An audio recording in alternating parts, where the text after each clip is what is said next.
Politics had nothing to do with this trial.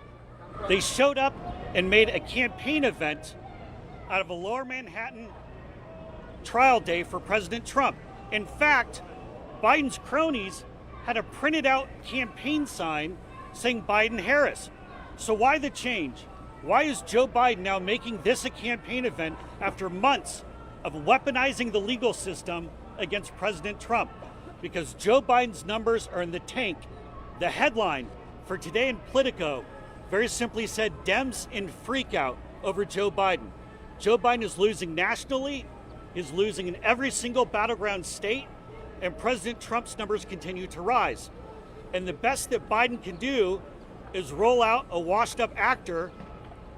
And don't worry, my remarks will be shorter than the Irishman. I won't make you suffer for 3 hours. But the best they can do is roll out a washed-up actor. Last week, President Trump spoke in the Bronx, where he had over 25,000 people show up to rally around him.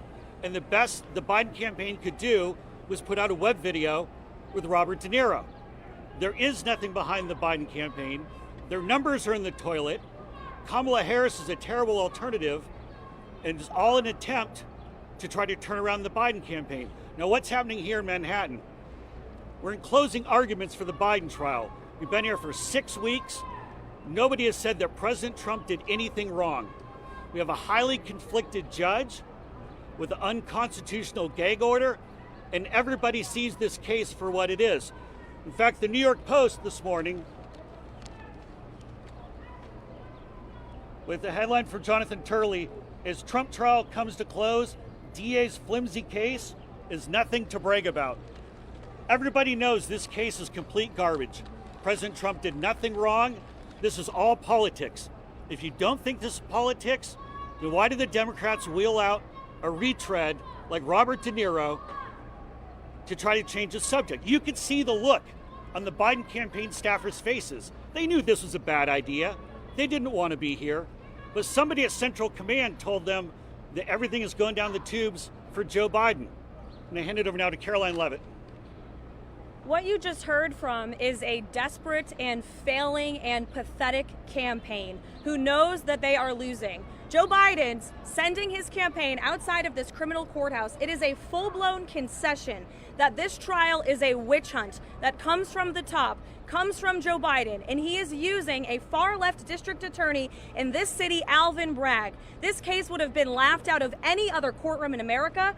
Legal scholars on both sides of the aisle, even liberal legal scholars, agree there is no crime, there is no case. But Joe Biden knew he could use Alvin Bragg, who is sitting in that courthouse today, wasting away the tax dollars of the hardworking people of this city to go after Joe Biden's political opposition.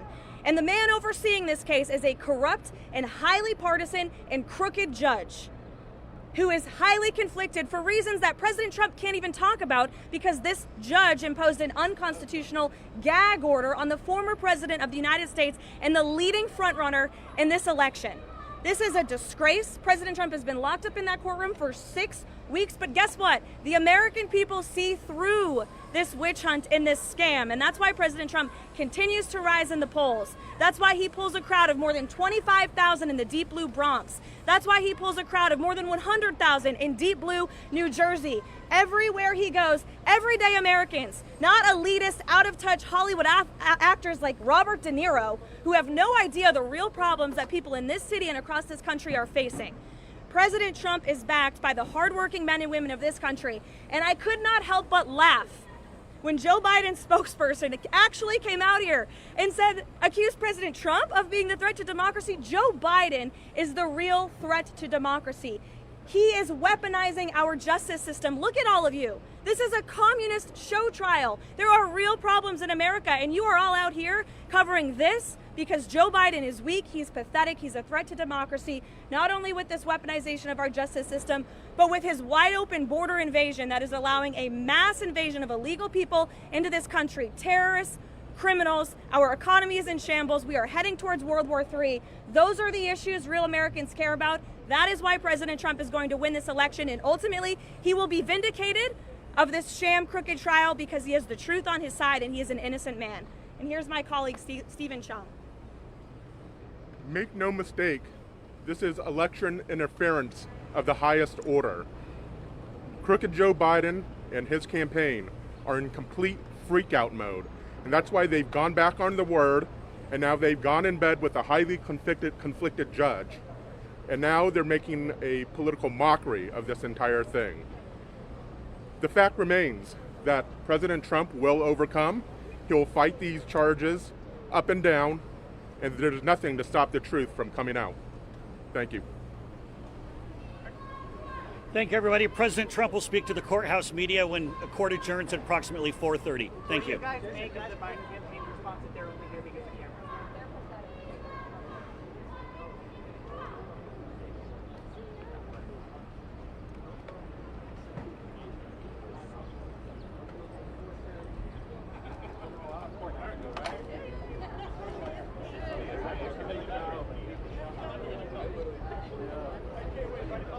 They are the true heroes. These guys are the true heroes. They stood and put their lives on the line for these lowlives, for Trump. They lied under oath. They lied under oath. Right. Who lied under oath? What are you telling me? Those two traitors behind you. Excuse me? Those two traitors behind you. They lied under oath? That's right. What are you saying? They're traitors. They're traitors. You gotta, I don't know, I don't even know how to deal with you, my friend. I don't even know how to deal with you. They stood there, they didn't have to. And there were other ones in there who probably were in with them a little bit too, and they found a way to get around. Not these guys. They stood there and fought for us, for you. For you. Well, they weren't fighting for me. No, they fought for you, buddy. You're able to stand right here now.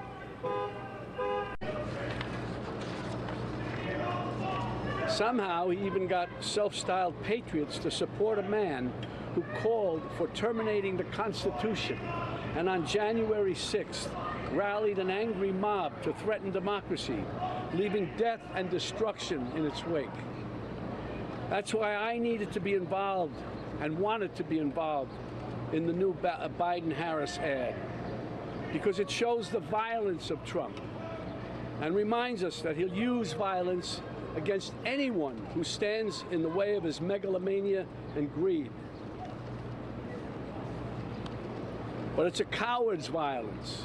You think Trump ever threw a punch himself or took one? This guy who ran and hid in the White House bunker when there were protesters outside? No way. He doesn't get blood on his hands. No, he doesn't. He directs the mob to do his dirty work for him by making a suggestion, an inference. And his gang grovels and follows his obvious order. Can you articulate what your message was here by coming here to New York on these closing days of this Trump trial? Sure, I didn't even know it was a Trump trial going on. I just saw a bunch of cameras and said, let's get this message out.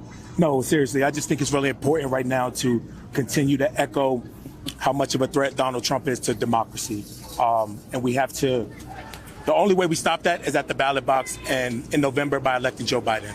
You guys have taken active roles now with the Biden campaign here, speaking out and making this a clear political choice between Donald Trump and Joe Biden in the aftermath of the January 6th attack. Why?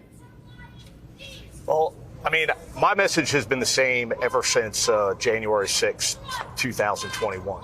I'm here to use my experience that day, the brutal assault that I suffered, the traumatic brain injury and the heart attack at the hands of Donald Trump's supporters inspired by his lies about the 2020 election, as representative of what so many other police officers went through that day, simply doing their jobs, responding to the Capitol, responding to assist other police officers, and again, experiencing brutal violence at the hand of Donald Trump's supporters.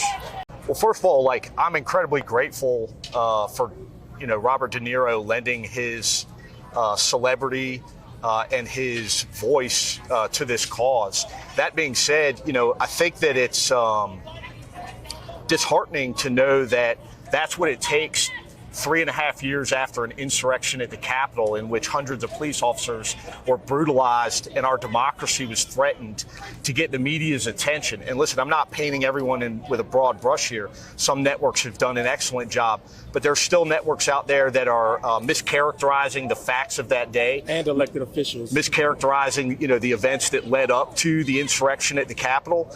And then there are other networks that have just turned away from the insurrection as if, we can just forget about it and move beyond it, and the country will somehow come together without accountability for that day. This is a choice in this election. What have been your messages to the Biden campaign? That Donald Trump is the biggest threat to our democracy. He said it himself that he wants to be a dictator from day one.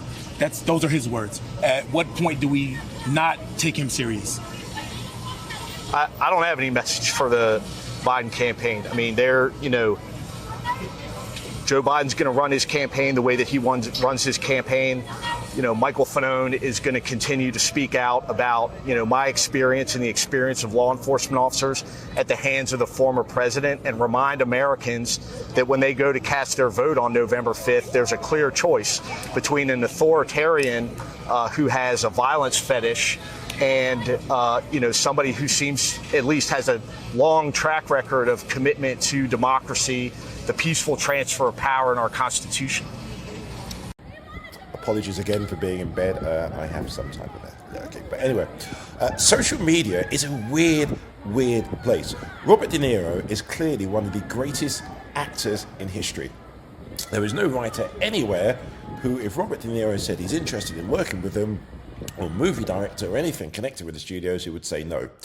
So when blue tick, people who paid Elon Musk some money for a little bit of a presence, when they start attacking Robert De Niro, you know that Robert De Niro is on point. How he dealt with the Trump supporter who was trying to bring up Jan 6 and accusing police officers, who we should note, by the way, were protecting Democrats and Republicans, calls them traitors. How far down are the Trump supporters going to go? Now, there is clearly one scenario which happens. A lot of people who hang on to every single word that former guy utters, I'm trying to speak quickly so I don't start coughing, don't really get to hear all of the nonsense which goes on. But De Niro, for me, was spot on. Nothing worked, Donald. Nothing. You tried everything to delay the trial. You failed. Now Melania gets to be humiliated again. She hates you. Being reminded that you f***ed a porn star. Stormy said you sucked in bed. And then you paid to keep it secret. Embarrassing. Lied about it over and over. The truth came out. Now Judge Marchand has you on a leash. That's a good boy. Gagged. Do what you're told. He's had enough of your threats and your lies. Just like your wife. Alvin Bragg has your number. And the case is strong. Or humiliation. You won't testify. You screwed up. You're going to lose. A loser. You're going to be convicted. A convict. And you're going to pay. If you had any money. The only president in history to face a criminal trial. Fred would be ashamed. Maybe you're not being persecuted. You did this to yourself. Maybe it's because you're a criminal.